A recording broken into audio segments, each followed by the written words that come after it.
Hi, I'm Ben. And I'm Lucas. And we are two aspiring filmmakers making unnecessary commentary on famous movies. Each week, we will randomly select a film to analyze, discuss, and review. We will select the film at the end of each podcast, so you will have ample time to watch the movie before the next episode. We are slightly qualified film students. Hello! Hello! Welcome back to another episode. 10th episode. Slightly qualified films. Hey, 10! Wow.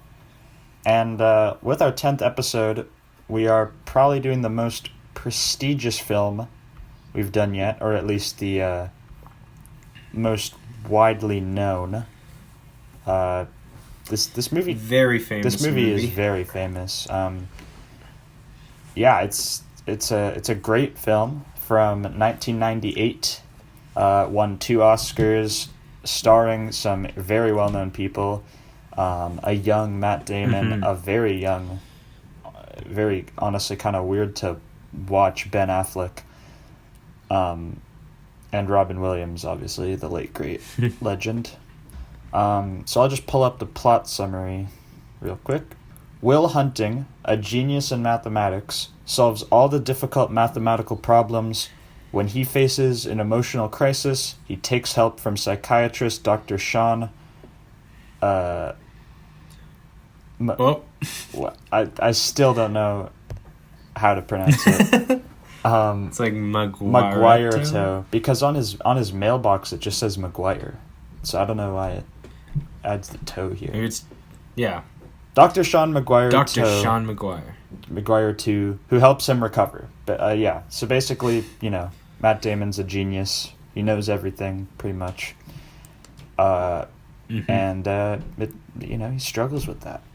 And it's a fun watch. It's really entertaining and funny, and great ensemble cast, and it's a good movie. Like it's a really good movie. I think this is I don't know. I watched it. This is my 3rd time watching it, but the last time I watched it was a while ago. Like, I don't know, 5 years ago probably now. So it's even though I've seen it before and I know the whole plot, and like I feel like a lot of people look at this movie and don't think it's going to be very entertaining, because it is very dialogue heavy. It's very much mostly just like 2 characters interacting with each other. Not a lot, and it's pretty long. Happens. It's 2 hours and 7 minutes. Yeah, but it keeps it's just very entertaining the whole time, because I don't know, you're in it with these characters. You're very captivated, and it's like it's like a Tarantino film where they're long, but the dialogue is just so captivating that you're in every scene, and you're just having fun watching the movie. Yeah. And that's just beautiful writing. I mean, this film was nominated for 9 Academy Awards. Unfortunately, it was the year of the robbed. Titanic. Yeah. Absolutely robbed for Best Picture. I think it is. Titanic kind of sucks. I would 100% have given Good Will Hunting Best Picture over the Titanic. For sure. That's because, so even if you look at the nominations that year, Titanic, sure, of course, it was nominated and won all of the, technical stuff, like sound, editing, visual effects, all of that kind of stuff. But,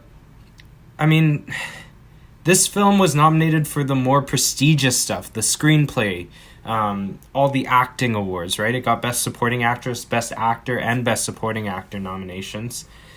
And it just feels like a more Best Picture-y film instead of just choosing the big, huge blockbuster hit movie. Yeah. As they did that year. And Good Will Hunting has quite a large budget, but it's spent mostly on actors. Every member of the cast is a big name. I guess with the exception of maybe Minnie Driver and Stellan Skarsgård, but they play more minor characters. Stellan Skarsgård was huge. Yeah. Stellan Skarsgård is huge. But Matt Damon and Ben Affleck were nobodies when this film came out, you have to remember. Even though they're huge names now, no one knew who they were at the time. That is true. This was their first kind of entrance into Especially Hollywood. Ben Affleck. Ben Affleck, it's so weird looking at a young Ben Affleck. it just looks wrong. It just looks wrong. And his and Casey Affleck his brother is also in this. Yeah, I thought Casey Affleck was really funny in this. Yeah, he's super funny. Yeah. Yeah.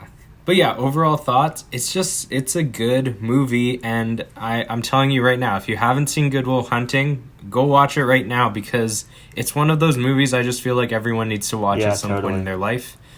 And I think it's very like everybody could watch this. You know, this isn't a like Enemy. I feel like 90% of people would not like it, but this everybody can like this. I think this is everyone's gonna like Good Will Hunting. So yeah, let's hop into our standout scenes. Yeah, why don't you go first? I'm interested to hear what yours is. Okay, well, I wrote a few down. Me too. I mean, I think there's some obvious ones. Yeah, like the improvised wife farting one is probably the most infamous scene from this film, I think. Yeah, and the "it's not your fault" scene obviously is kind of like that huge payoff. Climatic moment. Yeah. So I chose the argument scene between Will and Skyler in her dorm room. I love that scene because not only is it saying a lot about Will's character and his kind of attachment issues and insecurity and difficulty with like change and all that sort of stuff, but it's also just a really realistic argument in the fact that it's how it's written and how it's performed. I mean, the performances in that scene are just phenomenal, but even just how it's written and how that scene paces out, like it starts off very calm, it kind of explodes and then it goes back down, goes up again, and a lot of argument scenes in movies aren't able to capture like what a real argument looks like, because if you know, when you have an argument with someone in real life, it's very much like up and down, you know, it's not just like crescendo the entire time. You have like your moments of striking and then your moments of calming down and then you're back at it, and then at some point it kind of just breaks. And a lot of movies don't do that. It just builds and builds and builds and builds and builds, and that's not a very realistic argument. So I really like how this scene kind of played out. It's also just like a really interesting style. It's also one of the only scenes in this movie that they decided to shoot completely handheld, which is kind of cool, stylistic looking, especially from films back then in the 90s, especially 90s, where handheld wasn't something that you did a whole lot. It was the indie you know, it's doing that. Yeah, it's I just really like that scene, and I think that it's just a super impressive scene, writing and performance wise. I think I was like picking between two scenes, both which are Matt Damon and Robin Williams, or Sean and Will interacting. The first one I thought was really amazing was Robin Williams' monologue at the Swan Pond thing. Yeah. But, you know, that was a bit of a shorter scene. So instead I went with when Robin Williams is telling Will the story of how him and his wife Nancy met, and you know, about the Red Sox game. Love it. It's so funny, and the performances are really great because of how they just act so normal. Like, you know, Will becomes a real person, and they're just, you know, talking about sports and what he would have done, and it's just a funny moment, but, you know, also a very important moment, because Robin Williams is basically telling Will that he needs to, you know, realize that he can't let Skyler pass because he'll regret it. And, you know, he's talking about how he doesn't regret anything. And, yeah, I just really love the ups and downs of that scene as well, how, you know, they start off in this, like, intense argument, and then they bring up the Red Sox, and then they're buddy-buddy, and then it goes back to basically being passive-aggressive at each other. And that's kind of how a lot of their interactions go, and I love the way the screenplay does that. But I also love the editing. That scene's also edited. Yeah. The cuts between Robin Williams acting out the baseball, you know, what was happening in the game, and then they cut to footage from it. It's just a good scene. Yeah, it's really cool. Yeah. So Yeah, I totally. guess with those out of the way, Lucas said we have some questions today. We do. We got a fair amount of audience questions. Nice. I'll start off with the questions that have to do with the movie, and then I'll do the question, I think there's only one question, that is more personal. All right. So the first question is asking, it's very similar to what we just did, but it's basically asking what is our favorite scene only looking at the writing. So if we ignore every other aspect of the film, what's our favorite scene purely due to the writing? That's tough. I mean, I think a lot of the Will, and you could really pick any scene with Will and Sean and say that it's really well written just because of the dynamic they have, which is very just escalating snappy remarks at each other and then changing topics, basically trying to get the other person to break. But honestly, I'd say my favorite scene to watch play out is in the scene where Will first meets Skyler at the bar, and they're like having an argument with the Harvard student. I think that scene is really well written. Just the way all the characters are playing off each other, and you know, Will and this Harvard dude are just trying to outsmart each other. Like, I think that scene's underrated, so I'll go with that one as my best written. This is one of those films I feel like you can take any scene in the movie and argue why it's the best written scene in the film. Yeah. I personally, I'm going to choose like the first interaction between Will and Robin Williams' character, Sean. Yeah. I'm just choosing that because it's more like back and forth dialogue instead of more of the other therapy scenes are more like monologues, more telling stories to one another. Yeah. Where this one's more of back and forth. They're kind of feeling each other out. It kind of feels like this battle of wits, Literally, you know? yeah. It feels like a sword fight. Yeah. Matt Damon is trying to like kind of play around with him. He's trying to get into Robin Williams' head. He's trying to find the things that are going to trigger him. And Robin Williams, you can tell he's also trying to figure out what he's doing, and he's trying to balance it out and trying to come back. And it feels like this really artistic duel. And I kind of love that. And that's purely, well, it's also performances, but most of that is due to the writing. So yeah, I'm going to choose that scene for that question. That our next question is about... it's more about the directing of the film. So Gus Van Sant, who's the director of this film, they asked, how do you think Gus Van Sant's created diverse methods to tell a story that could have otherwise been quite boring or flat? Damn. Whoever wrote that question, you impress me. Yeah, I mean, I guess at its essence, this film is honestly fairly simplistic. You know, there's like obviously there's a lot of direction, but it's mostly direction to the actors, I guess. Yeah. So I don't know, like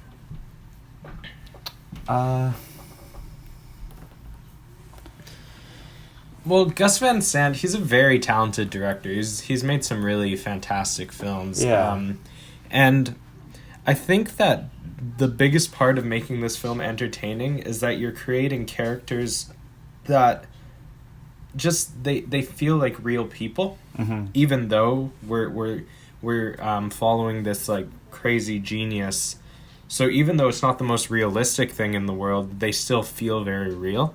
And I think this is a lot of this, especially between Sean and Will, their scenes, it's very much that it's about the director just being calm, relaxed. And I know Gus Van Sant is a very like mellow guy, and it's just relaxing and letting the actors feel like they're just having a conversation, not not on edge, not trying to think about their next line, but just feel very relaxed, having a conversation with one another. And it does I also produce some improvised moments too, like the infamous wife farting. Yeah. Which I think that's cool. Just letting to the actors have fun with it. Yeah, let them interpret the script how they will.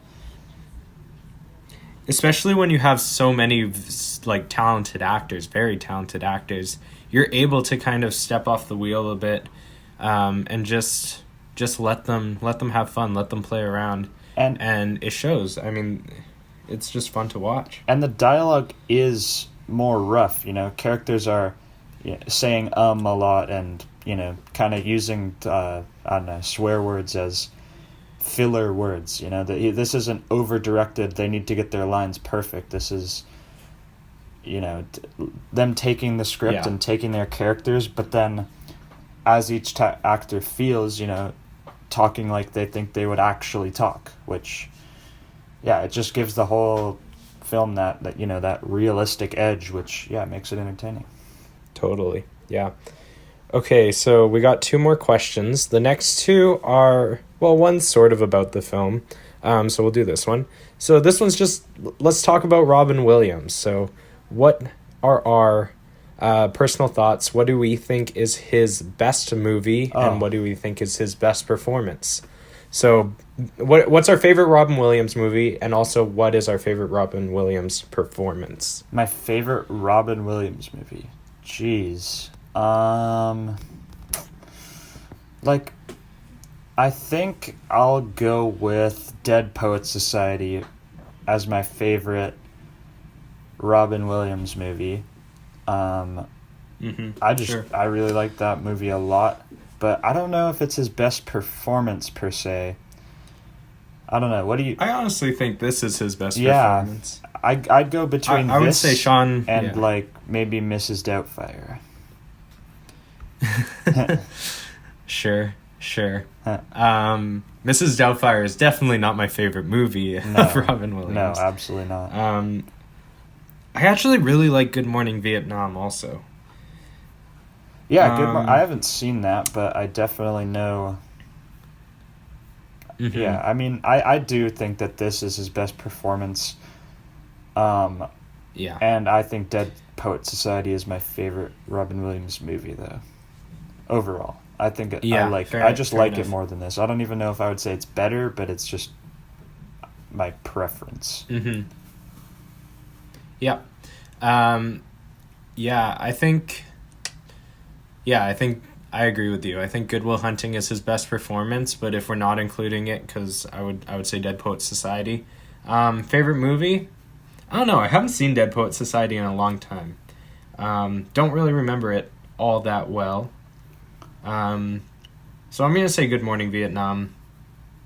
But I also think Good Will Hunting is also one of my favorite movies, so it's definitely up there. But bro, what about Night at the Museum? Because that's kind of...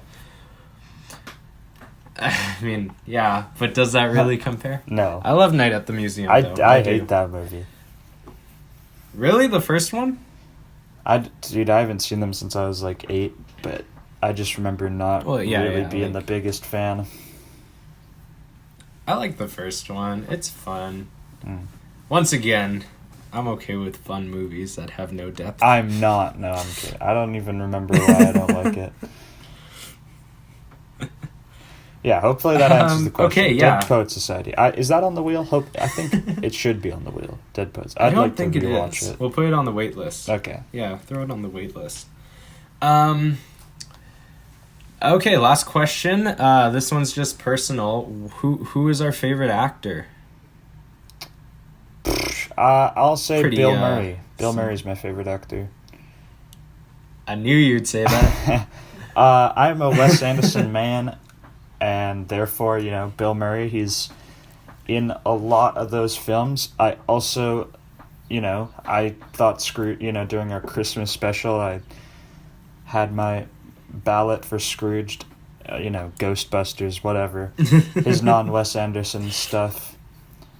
I don't know. I just think he's a great actor. If not him, maybe Jake Gyllenhaal or something. If we're going for more dramatic. Who's your favorite female actor? My favorite female actress? That's a maybe like Angelica Houston, or I don't know, maybe I'm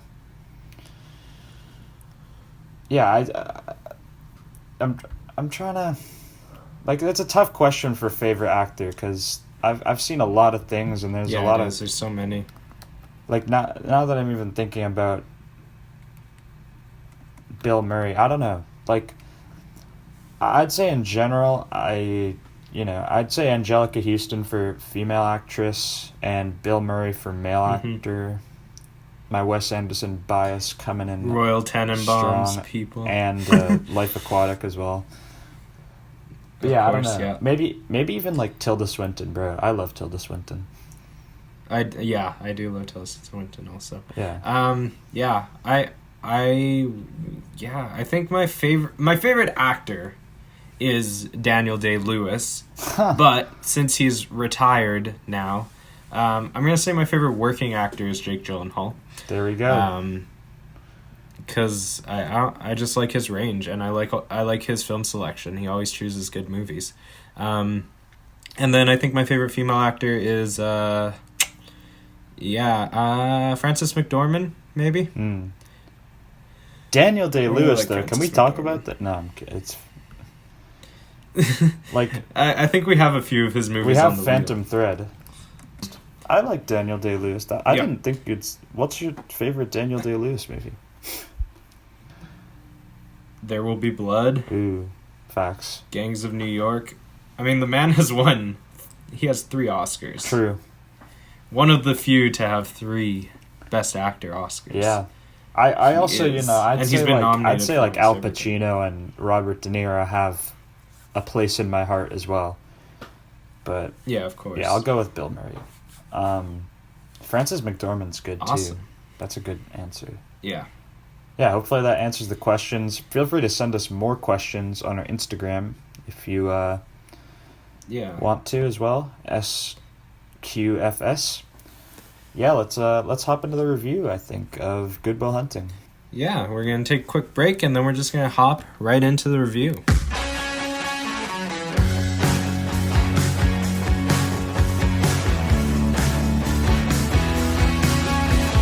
All right. Okay, and we are back, hopping into the review of Good Will Hunting, starting off with story and originality, which is out of 10. Yeah.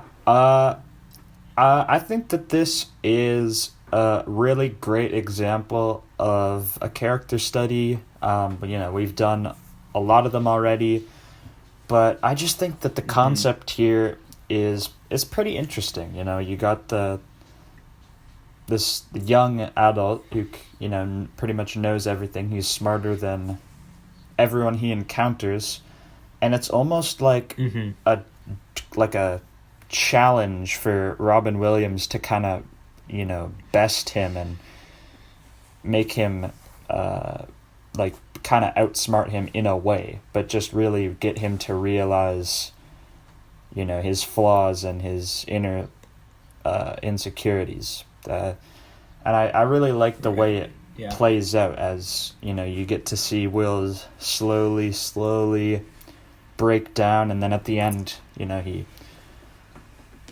actually gets a job and just kind of realizes his potential and goes to see about his girl. Yeah, exactly. Drives off across the country in his red rust bucket.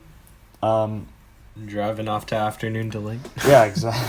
I think it's an interesting concept, and it's definitely carried by the screenplay. But it's not the craziest complex story out there. And I think that character studies in general, they're not the most complex things, not that they have to be. But I mean, the story is a bit on the simpler side, but I don't know. It's I think it's definitely one of the more interesting and creative character studies we've done so far. Yeah, definitely. Yeah, I think the story is it's really good. It's really entertaining, and not even just our main characters, but they do a really good job developing kind of all of the characters in this film. And even though it's not the most complex story, I don't really think it doesn't need to be. No. It doesn't have to be complex. Not We're focusing on this character. And for originality, it's actually a pretty original movie, because if we think at the time, there wasn't many movies to come out before this to have this kind of storyline. Like, since Good Will Hunting, there's been a lot of parodies and a lot of things kind of homages to Good Will Hunting. But now, in 1997, when this film came out, and 1992 when they started writing it, I mean, it's a pretty original film. And I just think it's a really good story that's captivating, and you fall in love with all of the characters that you're interacting with as you're watching this film. I gave it a 9 out of 10. Yeah, same here. I gave it a 9 out of 10. Not quite perfection, but overall it's a really interesting story, and I think it plays out super nicely, and you can tell that they spent a very long time working out the kinks in this concept, because it really is a great progression that Will's character has. That's screenplay too, but also the story. Let's hop into beginning, which is out of 5%. I just want to note that the opening credits are very long. Not that that's taking any points away, because I don't count that, but I just want to note that. They are. They are. And they're also strangely trippy. I don't know. Yeah, with the whole kaleidoscope effect. They were like, oh shoot, we just got this new kaleidoscope editing stuff we can do. Let's throw that in there somewhere. But I think that in the opening 5-10 minutes, the dialogue is super strong. Just Matt Damon rolling with his boys. I think that it is just kind of a setup and setting up their relationships, and you're just kind of watching them go to a bar or the batting cage, and it's very funny and really entertaining. It's not necessarily action packed like having a bomb explode right away, but I think it's a super funny, entertaining, great setup for the first 5-10 minutes. Especially the baseball scene was hilarious. Yeah, and it sets up our characters really nicely, and it gives us a fair bit of information in the first 15 minutes. And also at the 10-minute mark, we have that kind of fight in the basketball court, which is that's actually super fun, pretty much the only reason Will ever even meets Sean or the professor. And I think we've done a lot of films so far that we've given kind of average grades to for beginning, because we're it's mostly just set up. But even though this is mostly just set up, the first 15 minutes, it's fun and it's entertaining, it's funny, good dialogue, strong performances. And it's even though it's just set up, it's still pretty memorable. I think so too. When I went into watching this film again, the one I remember the fight scene. That was something that I did remember before I went into this film. So and I gave it a 4 out of 5. At times the fight scene's a little cheesy with the slow-mo, but I agree with you. It's 4 out of 5. I think it's a step above all the other setups. It's a good, relaxing, getting you in the mood type of beginning. So let's move on to ending. I think this is the most I've cried during one of the films so far. Not just in the last 10 minutes, but wow. I'm trying to think, did I cry more during this, or I don't know, I'm at Place Beyond the Pines. Yeah, Place Beyond the Pines. I definitely got hit in the feels, but I'd say I probably cried more during this, just during the it's not your fault scene. I don't know, it just kind of hits. Just hits hard. And it does. That's not exactly the last 10 minutes, but the last 10 minutes are incredible as well. I just love the closure that each character gets, even if it's not necessarily the happiest of ending. You know, like Ben Affleck, when he realizes that Matt Damon is, you know, he got a better job and he's gone. It's bittersweet because, you know, that's their friend, but at the end of the day, that's what he wanted him to do.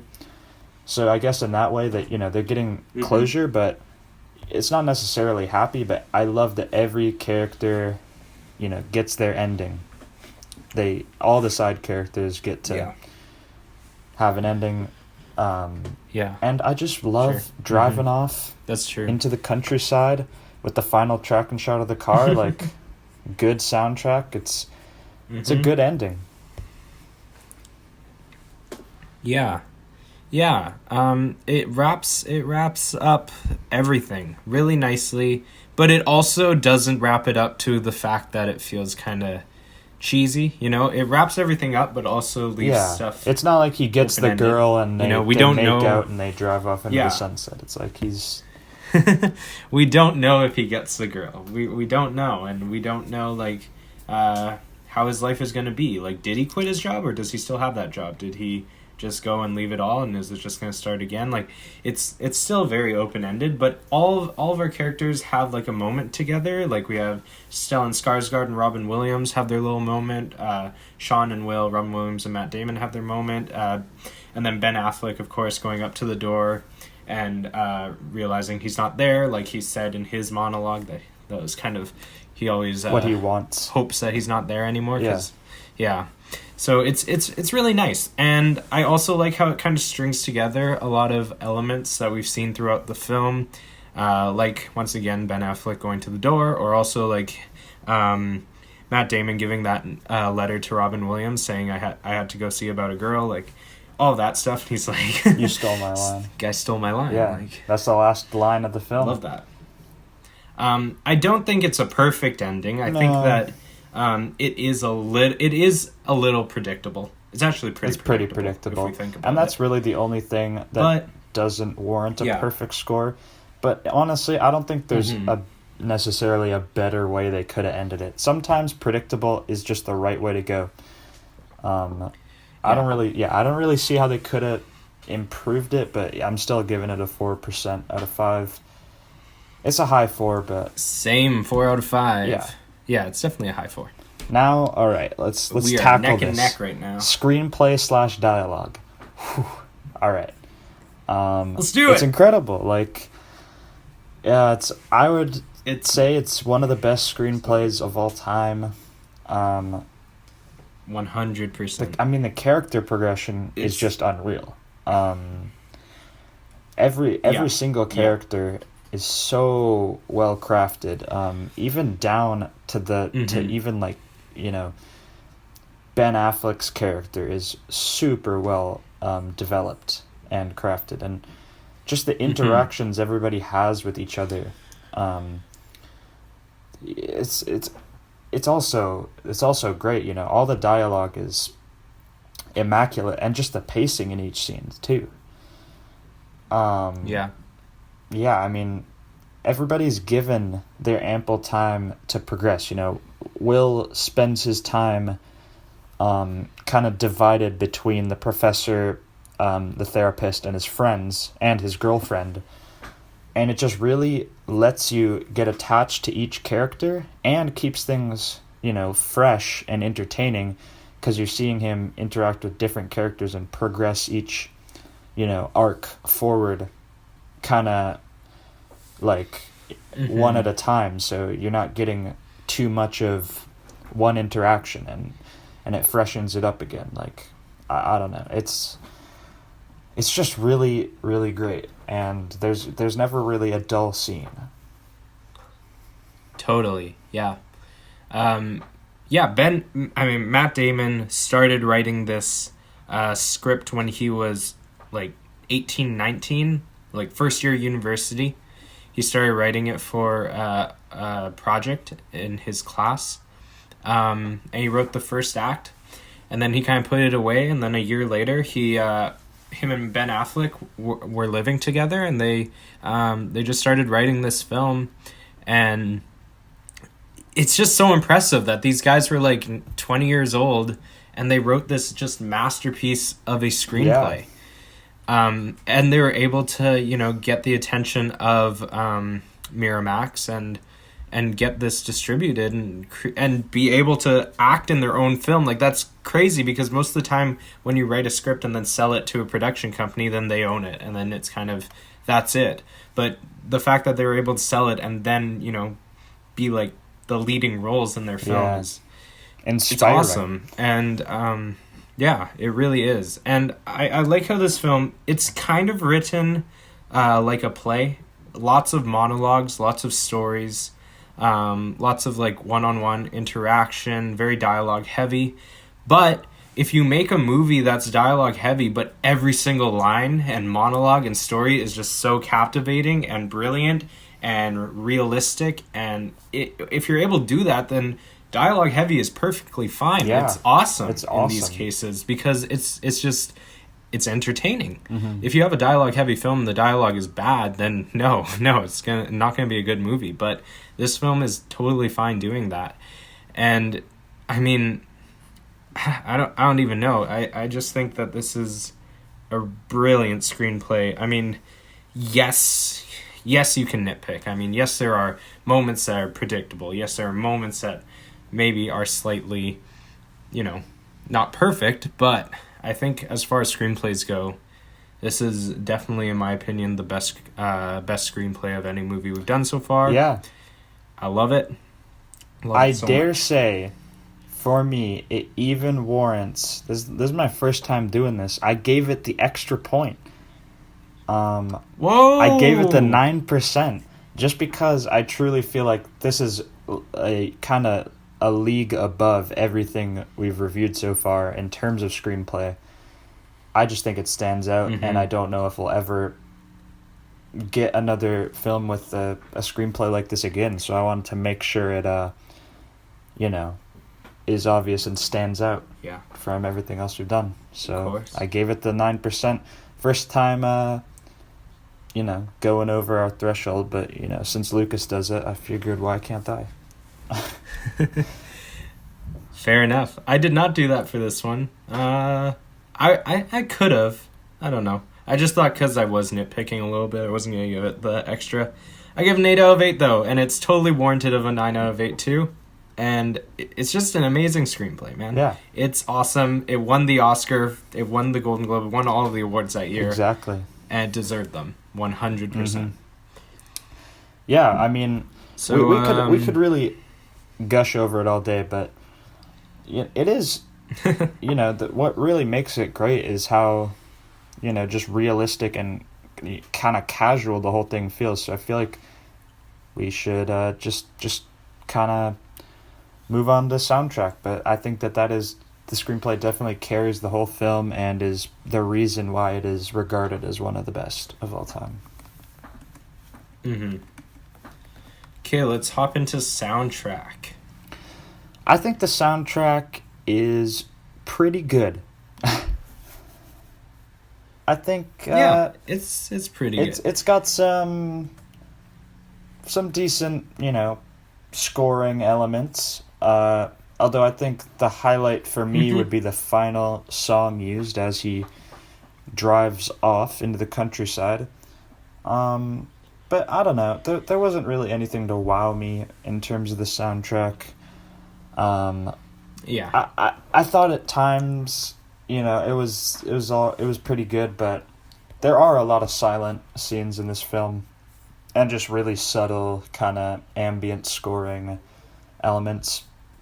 I don't really, the way we kind of have, looked at this is, would we listen to it again? And I don't think so. No. I mean, it's an okay soundtrack. I do like that it's very, like, acoustic, folky. It has this very, like, small town vibe to it, which I do like. Very, like, acoustic guitar, plain piano. But I don't know. It's like, it's not catchy. It's not memorable, in my opinion. It just kind of sits in the background and lets the dialogue take the forefront. Which I think it definitely needs to do. Fine. But, it's not doesn't make for a awesome listen. Yeah. I also felt like it was a little bit melodramatic at times, which is the case for many older films. The soundtrack is very like pushing the emotion. Yeah. But I don't know. I don't care for that too much. I thought there were moments, and I actually think that the song selection in this film is pretty good. They have some Yeah, some I really agree. good I just think like the song songs choices. are much better than the score. And this film uses a lot of like practical music, which is it's kind of like practical lighting, but it's like if they walk into a room that's playing a radio, Yeah. or they walk The into a bars, store and it's especially. playing on the speakers. Yeah, the bars. So that's kind of how they use like song choice in this film, and it works and it's nice. And a lot of films don't do that. But yeah, as far as the actual score goes, not a huge fan. I gave it a 5 out of 7. Yeah, I also gave it a 5 out of 7. I guess there's nothing that really stands out to wrong as me, but there's also nothing that really stands out as great. So, yeah, 5 out of 7. Let's move on to production design, costumes, and set design as well, which is out of 6%. I thought the production design was pretty strong in this film. I liked the costumes a lot. I also like the set decoration they did at the bars, and I guess specifically Robin Williams' like definitely. office or whatever you call a therapy space. It's very detailed, and it looks the part, and they got some nice comfy chairs. It gives off good vibes, and I think Totally. that's kind of similar for the whole film. Yeah, 100%. And I think that, I think the costumes are pretty decent too. I like Robin Williams' costumes too, mostly because they use this very, they always have him wearing these very colorful golf shirts. Yeah. And then they match it with like very gray or brown, cardigans and Vests. trousers. Yeah, and I like that. I thought Matt Damon, even though his costumes aren't crazy, I do like the detail in them, like having paint splatter on his jacket, paint splatter on his pants. It's just those little details that kind of stand out. Yeah. And yeah, as you said, set decoration is really good in this film. There's not a whole lot of production design. A lot of it is location selection. But I do think overall it's pretty good, and it's definitely, this category is getting the points mostly for set decoration and a bit of costume. Yeah. I gave it a 4 out of 6. Me too. 4 out of 6%. Not much else to say for that, but location selection, which is our next category, also out of 6%, I think was a very strong element in this film. Obviously, they somewhat use the campus of MIT, but I just think that all the locations are really well chosen. And, aside from the occasional, like, they just kind of jump some guys on a basketball court, or they're, watching a Little League game or something, I think a lot of the locations are really nice to look at, like the Swan Pond, or the kind of the chess tables at Harvard where him and Will and Skyler study. They got that nice green bokeh that just kind of makes everything very intimate. Love the green bokeh. Yes, sir. That foliage. And as well, all the classrooms too. Even though I have absolutely no clue what's going on with the math, I pretend to. It looks cool, and I like the campus vibes. I also love all the bars they go to.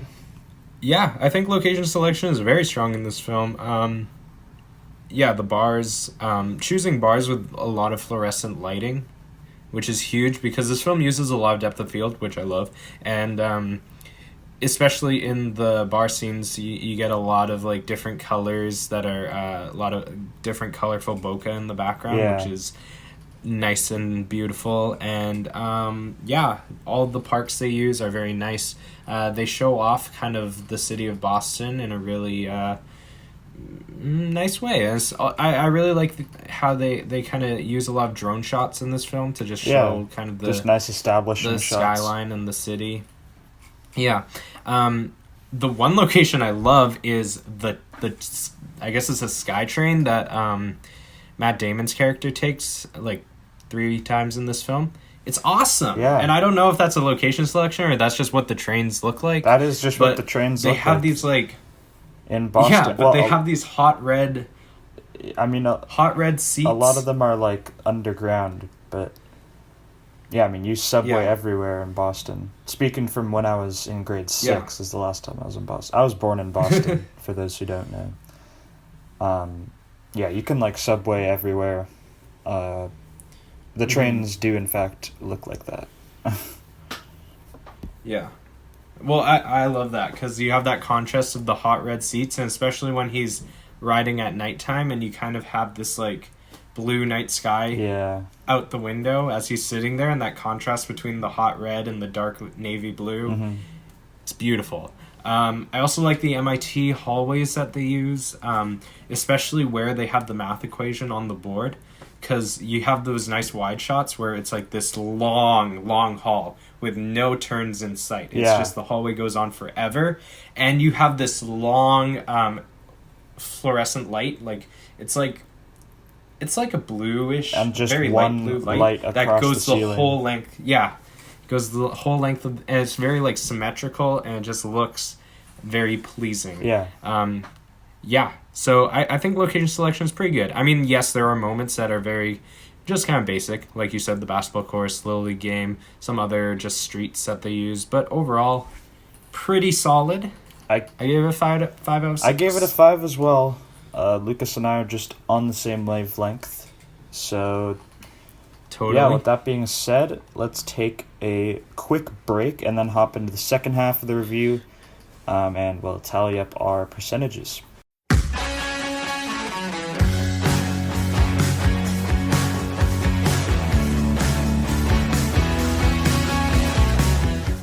Yeah. Awesome. Yo, we're back. Okay. Cinematography time. Heading in cinematography out of 10. Yeah. I mean, okay. Let's be real here. The cinematography is it's solid, and yes, there's some nice creamy foliage bokeh. Solid. But I just think overall, watching a ton of films from the modern era with very, very crisp looks to it, I find that when we watch something, from kind of the like 2008-ish era, I don't know, like the look just isn't as contrasty, I guess is a word to use. Like a film like, I don't know, Enemy is like has a lot of contrast, which gives it a very cinematic look.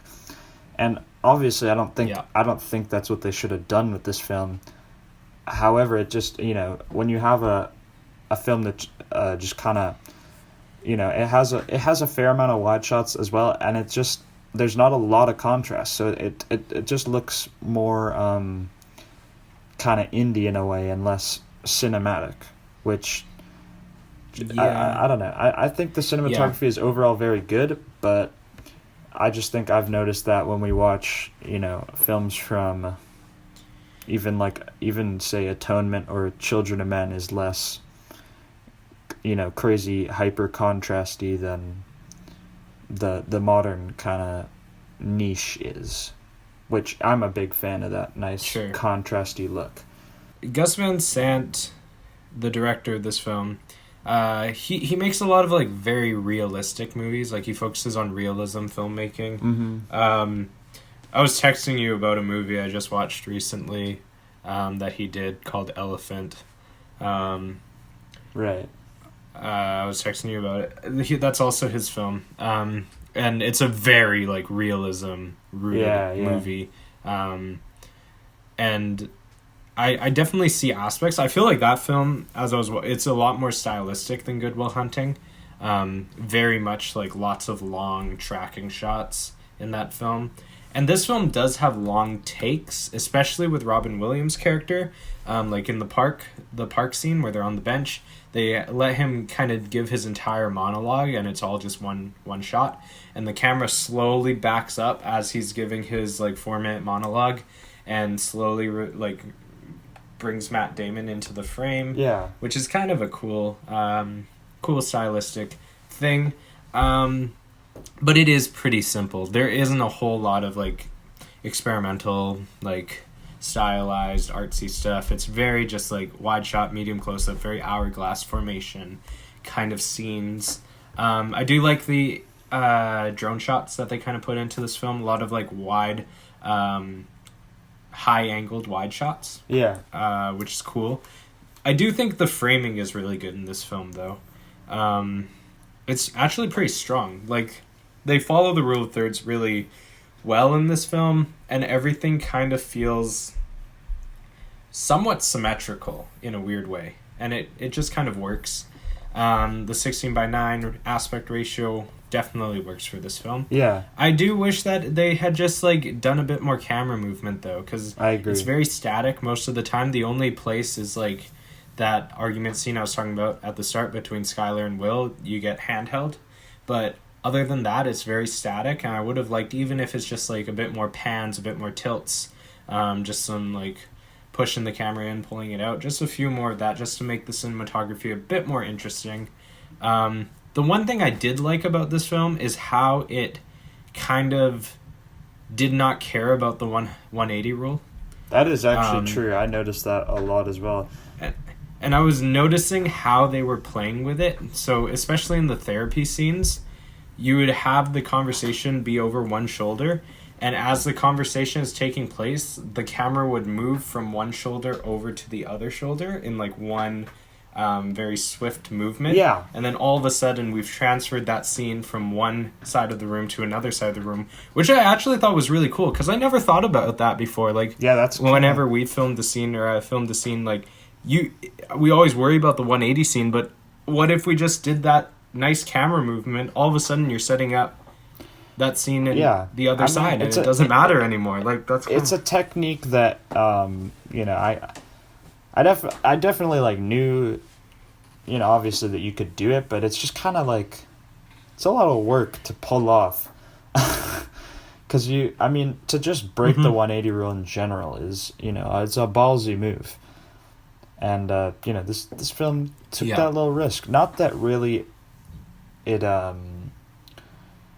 doesn't really shake up the average viewer too much, but, for us film nerds, it's just a nice thing. I really think they only did that for blocking reasons. Like, I really think it was purely just because the actors were working on this side or they were moving on that side. Yeah. So they're like, to play with that, they just kind of did this cool camera movement to swap it around. I thought it was pretty cool. I don't think cinematography is anything brilliant by any means, but it's solid and it isn't bad, and I think it's a little bit above average, especially for a film in its time in the 90s. I gave it a 7 out of 10. Yeah, I also gave it a 7 out of 10. Not much else to say there. So let's take it into editing, which is at an 8%.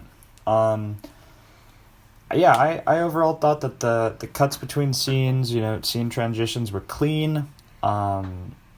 They do use a fade transition once, which, it's risky territory, but I actually think that it was a really nice transition when they do use the fade.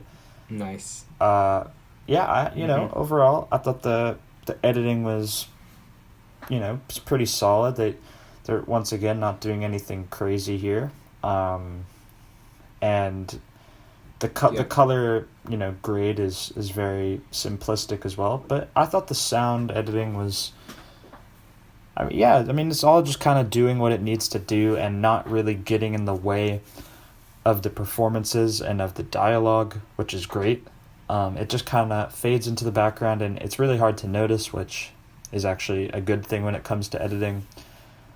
And, they just really let the actors do what they need to do, and, they don't steal your attention away with quick cuts or anything like that. I actually found that they didn't really cut to reaction shots as much as I thought they kind of were going to upon rewatching this. Yeah. A lot of films that are dialogue heavy, you know, they're cutting to reaction shots a lot because, you know, you want to see what each character is thinking. But, you know, this film is not afraid to hold on Robin Williams for, like you said, 4 minutes and just let him go. So I thought that was a nice choice. It's very bold. Yeah. Yeah, I agree. I think there's a lot of great cuts in this film. Especially they use some cuts to give like very comedic kind of senses. Yeah.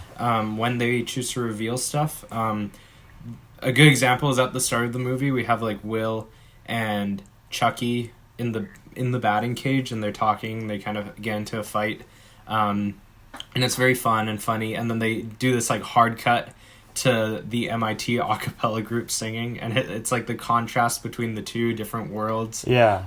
That both of our characters that we've been following are living in, Will and Stellan Skarsgård's character, which is pretty funny. I once again intercutting Robin Williams' monologue about how he met his wife, and then cutting that in between with the archived footage from the baseball game, and how they were timing it out with his delivery to the announcers, the commentators. Yeah. What he was saying in the footage, and like intercutting his reenactment of the baseball game to the actual players doing what he's talking about in the game.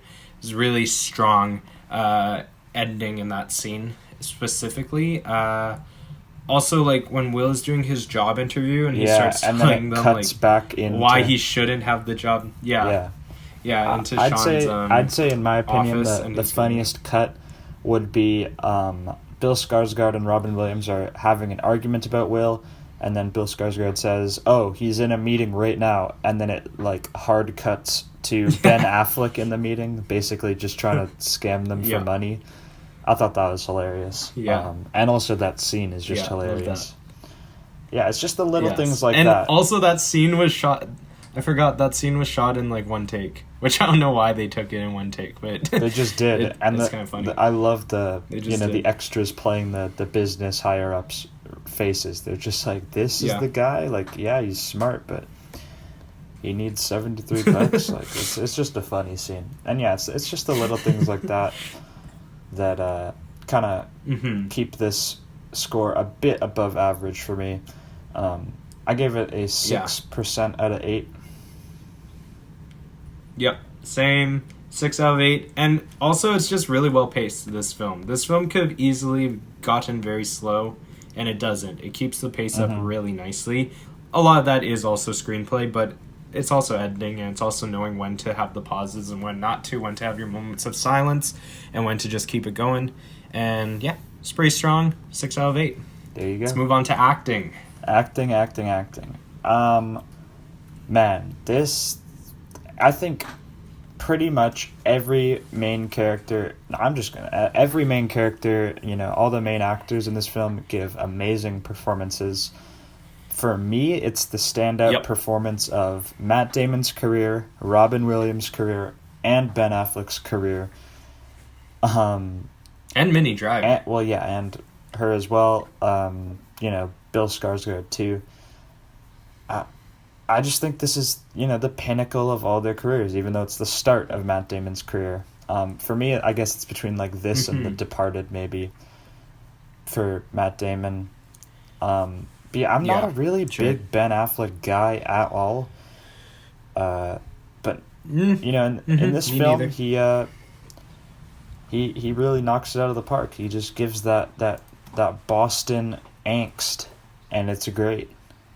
You could argue Argo or Gone Girl, but for me, it's totally. Good Will Hunting. For his best performance. Yeah. I just think all the performances... I would argue Gone Girl, but... Yeah, Gone Girl's good, but... I don't know. I think this film is his best. I was watching this film, and I wrote down, I think this is the film with the least amount of eyebrow acting I have ever seen. That's so true. And I hate eyebrow acting, which I talked about in one of our podcasts. But this film I was watching, like, there was like 10 minutes where I just stared at everyone's eyebrows, and they don't move. They don't. They just stay still. They don't move at all. And it's crazy. It's even like the minor characters, even the characters that like are clearly not like, you know, big actors, they're very green. Their eyebrows don't move. And that's like huge, because usually your supporting or minor actors aren't very good, and they do a lot of eyebrow acting to kind of mask that. And this film, wow, like, that's impressive in itself. And yeah, as you said, all of the performances are very strong. 3 of them were nominated for Oscars. That would be Matt Damon, Robin Williams. Robin Williams won, and Minnie Driver was also nominated for Best Supporting Actress. Even Stellan Skarsgård as the professor, I really like him. His chemistry with Matt Damon and like his argument scenes with Robin Williams. He's able to keep up, which is, you know, not something you can easily do, especially with Robin Williams. Yeah, I think it's... I mean, with Stellan Skarsgård, he's the only actor that I think has had a better performance in The Hunt for Red October. But, Sure. I mean, just for everybody, I think they all give incredible performances. And I'm actually really excited to see Stellan Skarsgård. I didn't know this, but he's going to be in Dune, the Really upcoming film by nice. Denis Villeneuve. Villeneuve. You know, with Timothy Chalamet. Yeah, Stellan Skarsgård is going to be in that one. You know, he's been on a bit of a break, I think, since maybe Pirates of the Caribbean, but... The girl with the dragon tattoo. Oh, yeah. Yeah. But yeah, I mean, I just think that this is the standout performance of so many of these actors' careers that... I mean, just the chemistry they all have, too. They play off each other so well in these scenes that... Especially the 4 guys. Especially in the their, 4 like, guys. their friend group. Oh. Like, their chemistry is unreal. And every single scene with the 4 of them, it feels like just 4 guys hanging out. Like, it felt like a lot of the conversations they were having are just, like, conversations I would have with my friends. Like, it's just, like, stupid and unrelated to anything, but it's stupid, and they're all ganging up on one guy, and it's just exactly how it goes down in real life. so real. Yeah, I mean, I haven't given a perfect score yet, and I think I gotta give it here. Totally. I think I gotta give the 10% for the first time, because there's not a weak link in this whole film. Yep, me too. 10 out of 10. My first 10 out of 10 for acting. Yep. And it's totally deserving. Totally deserving. Yeah, there is no weak link. 10 out of 10. Even like the extra, like, I think his name is Tim, who's like the bartender that they're asking, like, if he knows people. Like, even he gives like a good performance. Everybody gives a good performance in this film. Everyone is just solid or above exceptional, especially just Robin Williams and Matt Damon. Every scene they're in together. And Matt Damon, again, that argument scene he has with Skyler, and of course his breakdown with his breakdown at the end. I mean, this he was nominated for Best Actor. He lost against Jack Nicholson for As Good as It Gets, which is fair. I mean, I get it. Yeah, Jack Nicholson's won too many times. Hasn't he won 3 Oscars as well? Yeah, I think so. Yeah. I mean, I get that they give it Jack Nicholson, but I do think he could have won. I think he should have definitely won. You could have competed there. Yeah. And yeah, I mean, this is just a legendary cast, and I think it deserves the 10 out of 10. So with that being said, let's move on to entertainment value out of 10%. I mean, this film holds up. It's extremely rewatchable. The pacing's immaculate. Yep. Totally. Even though it's a longer film, it's captivating. And it's like, once again, like that person who asked that question, it could have been a very boring, flat movie. Yeah. But for some reason, it's just madly entertaining. Like, this was my 3rd time watching it. And yes, I hadn't watched it in like 5 years. But still, there wasn't a moment where I felt bored. I just sat there and enjoyed it and had fun.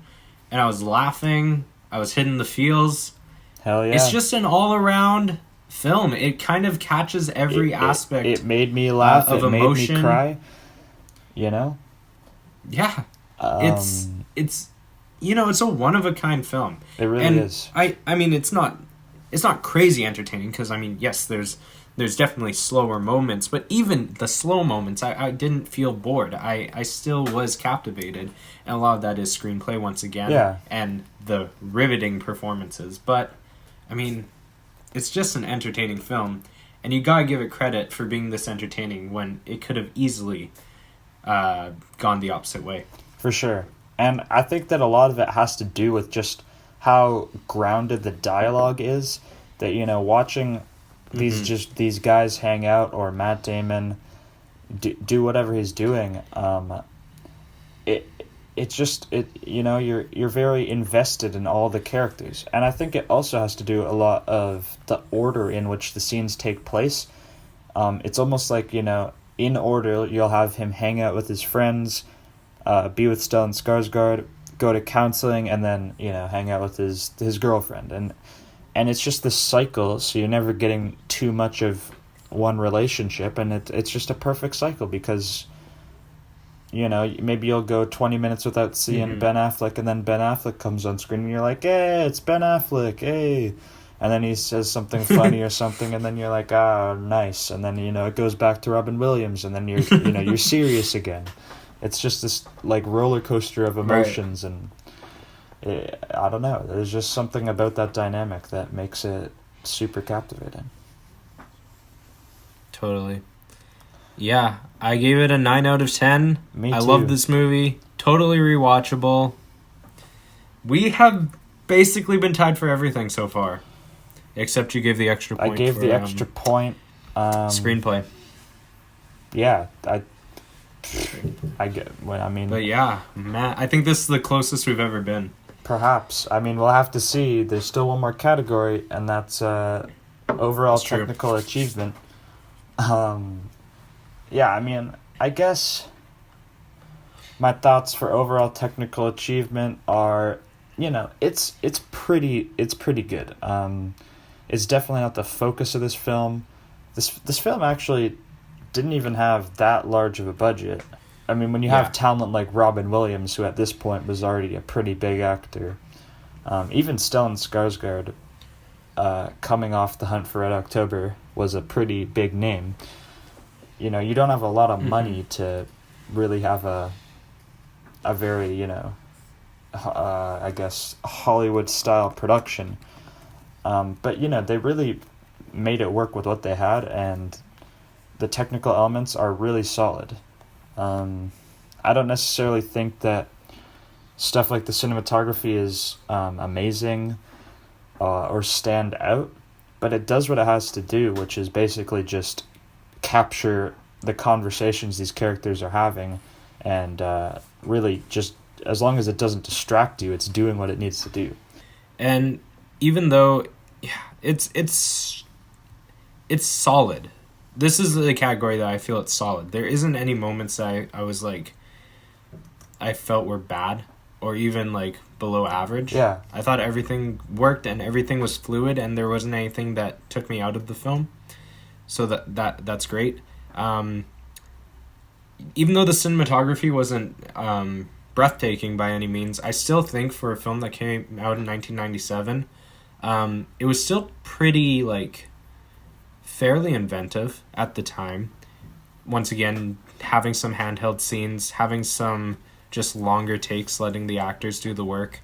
I mean, not a lot of films, especially like big Oscar films like this one, which got 9 nominations, did that. So, you know, I don't think it's spectacular or groundbreaking by any means, but because of how solid it is and just the fact that it helps the movie just flow really nicely, and it's just fun to watch. Yeah. I gave it a 13 out of 15. I gave it a 12% out of 15. Dang. Yeah, so I mean, with that, I guess we are exactly even. We will be exactly even. Because I gave the extra point for screenplay and thought it was slightly worse off overall technically. We'll take a quick break and then we'll let you know our final percentages and spin the wheel for next week.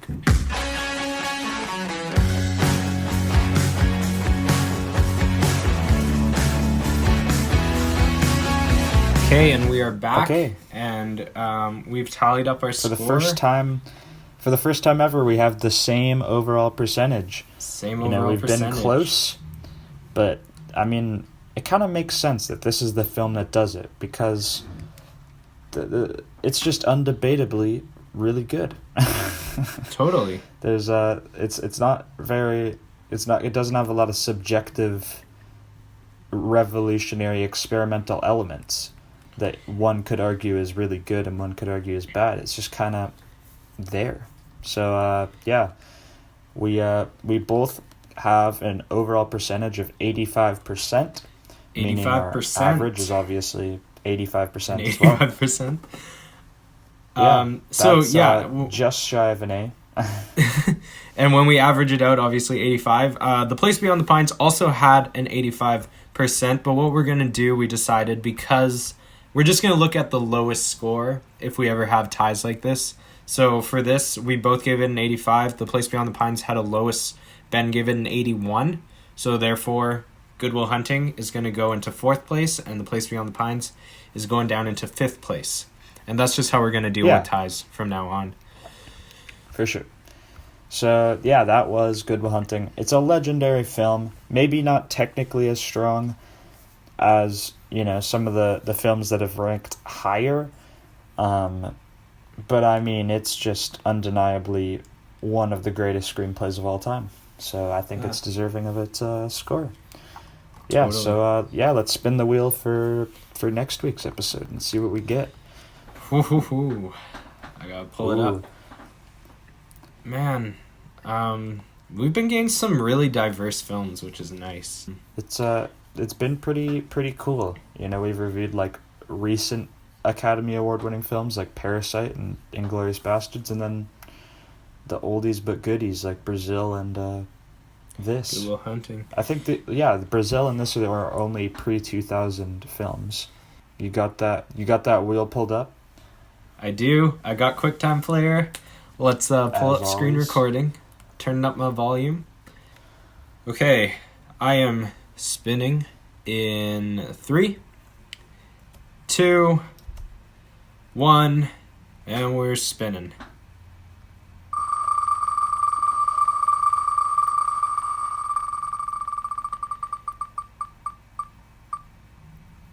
Oh, ooh, okay. Ooh. Okay, we have landed on Where the Wild Things Are. Huh. Interesting. I have never seen this film before. I think I saw it once in the theaters when I was like 7.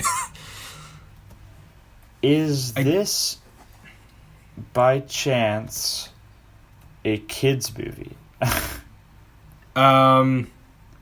It's a really dark take on, the book.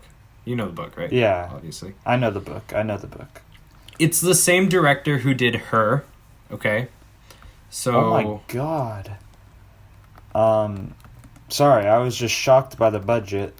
This is by far the biggest budget film we've done so far. Coming in with $115 million. Whoa. As the budget. And it only made $100 million at the box office, so Spike Jonze, you have failed.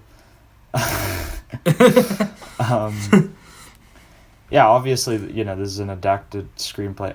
I guess my guess would be because, they have to animate this character while also having the live actor. Yeah. I honestly don't remember anything about this film. I just remember it being dark, and I remember it also being very beautiful. It'll be interesting. This is our first animated film, in a way. Very CGI heavy. Yeah. All right. I've got the plot description here off of Google. All right. Okay. It is Max runs away from home wearing his wolf costume and mentally travels to an imaginary world where a forest inhabited by ferocious wild creatures crown him as their ruler. Yeah, I mean, it's based off a children's book, so I'm imagining it's a somewhat of a kid's movie. It is starring Max Records' Catherine Keener and Mark Ruffalo, as well as Lauren Ambrose, and Catherine O'Hara. It's it's the biggest budget film we've done so far. I've never seen it, but I'm looking forward to this. We'll see if the child actor holds up to its oh no, to the reputation. Watch out. This will be interesting. Yeah. Okay. Make cool. sure you guys watch it. It is on Prime Video. Prime Video, So, nice. If you guys have Prime Video, you can watch this. Yeah, and we'll see you next week for our review of Where the Wild Things Are. Okay, great. See you guys next week. Thank you for listening to Slightly Qualified Film Students. Make sure to tune in next week for a new film discussion and review. Our theme song is Slightly Sexy by Thompson Springs. Make sure to subscribe and leave us a like. Send us feedback and comments as well as your thoughts on the film. Follow us on Instagram and Twitter at S_Q_F_S. If you would like to send us a question or a comment for next week's episode, you can email us at sqfilmstudents@gmail.com. Thanks for listening, and we'll see you all next week. Bye.